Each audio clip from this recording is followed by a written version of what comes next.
Hi, I'm Johnathan Ferguson. I'm one of the firearms curators here at the Royal Armouries Museum in Leeds. I've pulled out from store another interesting object that I hope you'll be interested in. This is actually a cased set. It's a wooden box here, you can see. We open it up, we've actually got two layers. And the top layer is kind of, well, you might think it's self-explanatory if you know your guns. These are French, really target pistols of about 1900. So they're not flintlock, they're not percussion, they are cartridge firearms. So there's a trigger mechanism with the hammer and a little thumb lever, and it breaks open. You see a very similar mechanism on British and European small game rifles.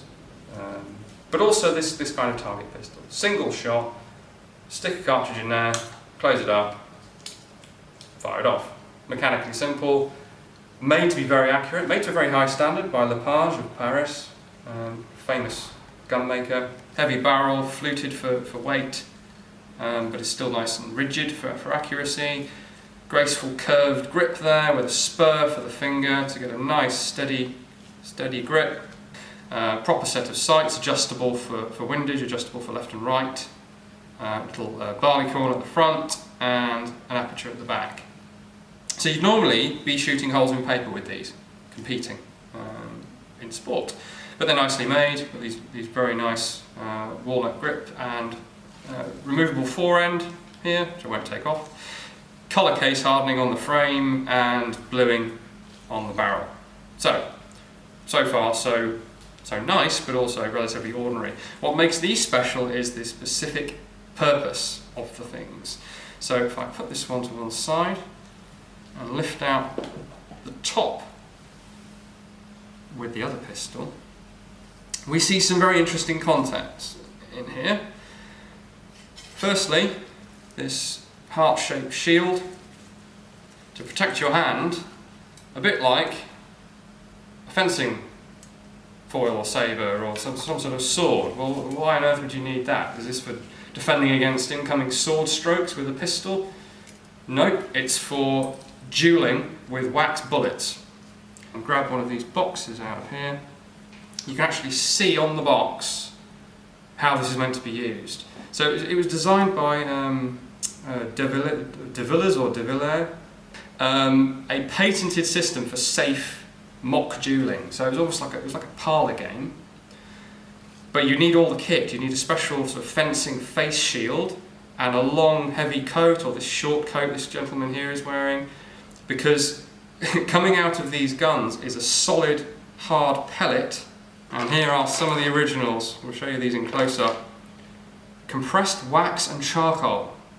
So these are, I like to think of these as Edwardian paintballs, basically, because these would splat on the heavy overcoat and create a black mark, so you knew that you died, effectively, in the game of dueling. Other stuff in here is all to do with cleaning and maintaining the firearms, relatively normal, except for this block of, not cartridges, but basically primers. These have actually been remanufactured by a later owner to take shotgun primers. So these went a little bit beyond just being a game, insofar as they were used at, I believe it was the 1908 Intercalated Games. So Olympic dueling pistol was an event, briefly. In fact, it was an event at the 1912 Games. But whether there'd been an accident or something, I don't know. But they were no longer in 1912 shooting at each other wearing the coats. They were shooting at man-shaped targets. So you were dueling against a target, not even a dummy, just a paper target.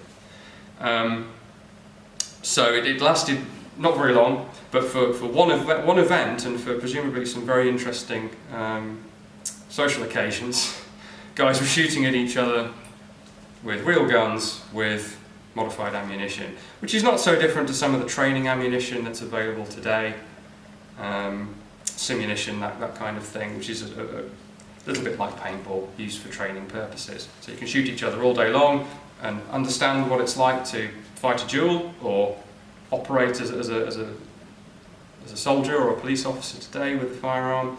Much the same sort of idea. Just a very interesting, complete set.